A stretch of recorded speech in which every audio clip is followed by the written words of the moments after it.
Hai, Assalamualaikum dan selamat sejahtera semua. Mari dengarkan cerita Siri Dongeng Kanak-Kanak Aladin.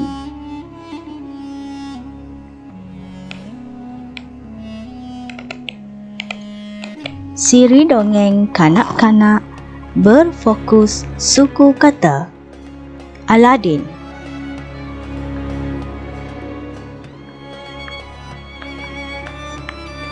Aladin seorang yang malas. Suatu hari, seorang lelaki datang mencarinya. "Adakah kamu anak Mustafa?" "Benar," jawab Aladin. "Tetapi bapa saya sudah meninggal dunia." "Marilah ke sini. Saya merupakan pakcik kamu."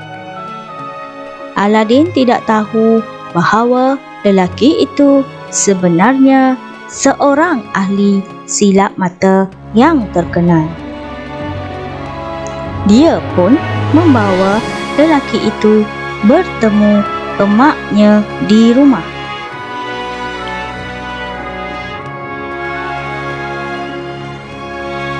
Sebaik sahaja selesai makan, lelaki asing itu berkata, "Aladin, pakcik akan membantu kamu memulakan perniagaan."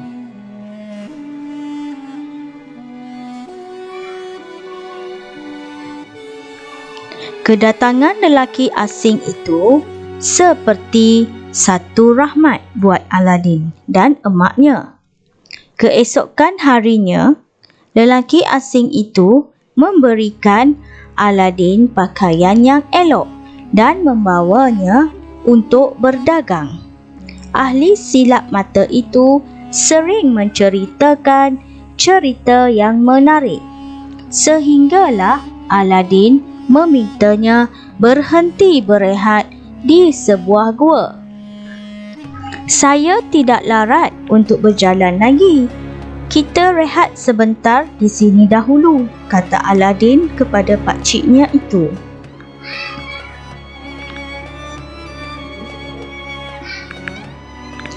Ahli silap mata itu tersenyum dan berkata, "Baiklah Aladin, pakcik akan nyalakan api dan kita berehat sahaja di sini." Ahli silap mata itu menyalakan api dan mencampakkan serbuk aneh, lalu membaca jampi. Tiba-tiba, pintu gua itu terbuka luas.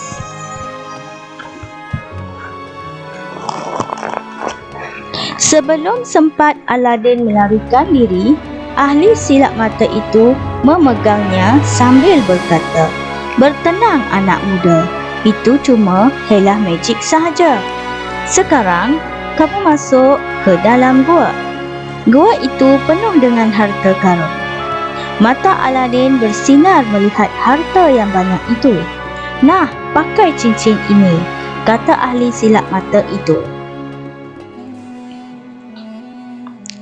"Ambil seberapa banyak permata yang boleh dan jangan lupa lampu lama itu." Aladin pun memakai cincin yang diberikan oleh ahli silap mata itu dan mengambil permata serta lampu. Sewaktu dia ingin memanjat ke atas, ahli silap mata itu menjerit, "Serahkan kepada saya batu permata dan lampu itu." Aladin dapat merasakan sesuatu yang tidak kena. Dia enggan menyerahkan barangan tersebut. Ahli silap mata itu berang, lalu menutup pintu gua itu dengan menggunakan kuasa magiknya. "Saya tahu ada muslihat kedatangannya," tangis Aladin. Aladin pun menyalakan cahaya daripada lampu lama itu. Tiba-tiba muncul seekor jin yang bernama Jenny.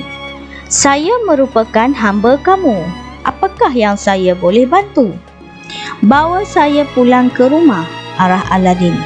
Dalam sekelip mata, Aladin tiba di rumahnya. Dia pun menggosok cincin yang diberikan oleh ahli silap mata itu dan muncul seekor lagi jin.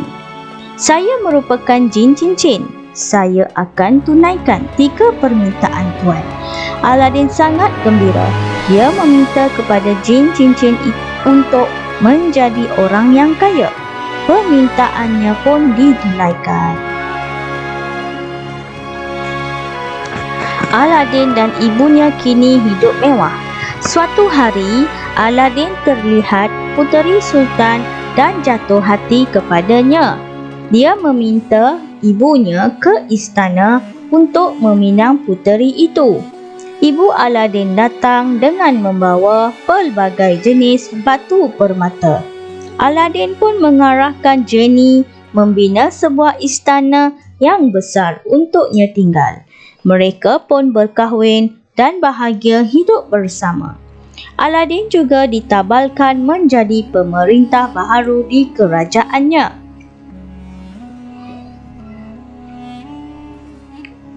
Ahli silap mata yang kejam itu pula merancang sesuatu untuk mendapatkan lampu lama itu. Dia hanya menunggu masa yang sesuai untuk bertindak.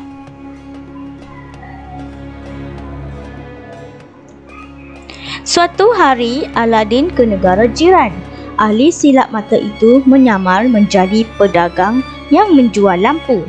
Lampu lama untuk ditukar baharu. Puteri terdengar jeritanya, lalu menukarkan lampu Aladin yang lama dengan lampu yang baharu.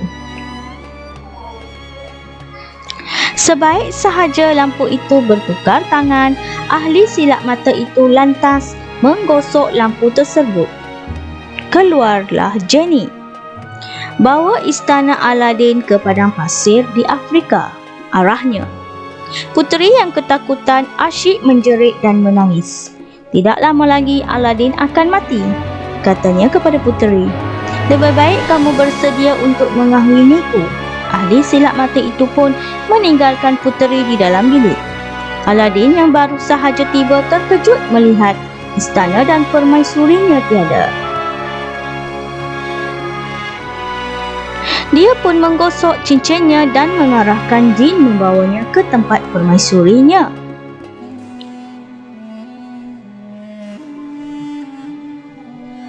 Aladin dan permaisurinya pun merancang sesuatu. Pada malam itu, ahli silap mata itu minum terlalu banyak arak dan tertidur. Aladin telah mengambil lampu lama itu dan menggosoknya. Hantarkan ahli silap mata ini ke tempat yang jauh dari sini, kata Aladin kepada jinnya. Setelah itu, Aladin pun kembali ke kerajaannya dan hidup bahagia bersama permaisurinya. Sekian sahaja cerita Aladin ini. Jumpa lagi di lain masa. Bye.